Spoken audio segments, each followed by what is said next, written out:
നിങ്ങളെ ഞാൻ രാവിലെ TV കണ്ടു, കിട്ടിയില്ല. ഇതൊക്കെ ഇന്ന് ഉച്ചയോടുകൂടി നിങ്ങളെ എല്ലാ സംശയവും തീരും. ഞങ്ങൾ പാർലമെൻ്ററി പാർട്ടി മീറ്റിംഗ് ഉണ്ട്.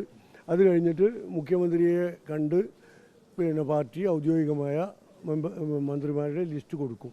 5 മന്ത്രിമാരുടെ ലിസ്റ്റ് ടോട്ടൽ 20-21 മന്ത്രിമാരുടെ ലിസ്റ്റ് ഒന്നായിട്ട് ബഹുമാനപ്പെട്ട മുഖ്യമന്ത്രി പറയും. അതിൽ മുസ്ലിം ലീഗിൻ്റെ മന്ത്രിമാരും ഉണ്ടാവും. അല്ല, ലിസ്റ്റ് കൊടുക്കുമ്പോഴല്ലേ അറിയുള്ളൂ. നമ്മൾ ലിസ്റ്റ് കൊടുക്കുമ്പോഴേ അത് അറിയുള്ളൂ. സെക്രട്ടറി ഇത് പറയാത്തതുകൊണ്ട് എന്തോ ഒരു കൺഫ്യൂഷൻ ഉള്ളത്.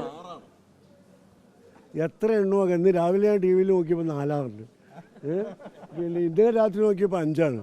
ഇനിയിപ്പോൾ നാളെ ആകുമ്പോഴേക്കും 3 എന്നുള്ള പേടി എനിക്ക്. കോൺഗ്രസും ഞങ്ങളും തമ്മിൽ സംസാരിക്കുന്നത് നിങ്ങളോട് പറയാൻ പറ്റുമോ? അതിൻ്റെ തീരുമാനം UDF ചെയർമാൻ ബഹുമാനപ്പെട്ട നിയുക്ത മുഖ്യമന്ത്രി പറയും. പേര് ആ പട്ടികയിലുണ്ടോ? ഞങ്ങൾ 22 MLA-മാരിൽ ആർക്കും ആവാം. ബഹുമാനപ്പെട്ട തങ്ങളെ ചുമതലപ്പെടുത്തിയിട്ടുണ്ട്. താങ്കളൊന്ന് ഉച്ചയ്ക്ക് പറയുന്നതോടുകൂടി എല്ലാ സംശയങ്ങളും തീരും. ഒരു 3-4 മണിക്കൂറൊന്ന് വെയിറ്റ് ചെയ്താൽ മതി. കൃത്യം പറഞ്ഞുതരാം. വയനാട്ടിൽ നിന്ന് ഞങ്ങൾക്ക് MLA-മാരില്ല.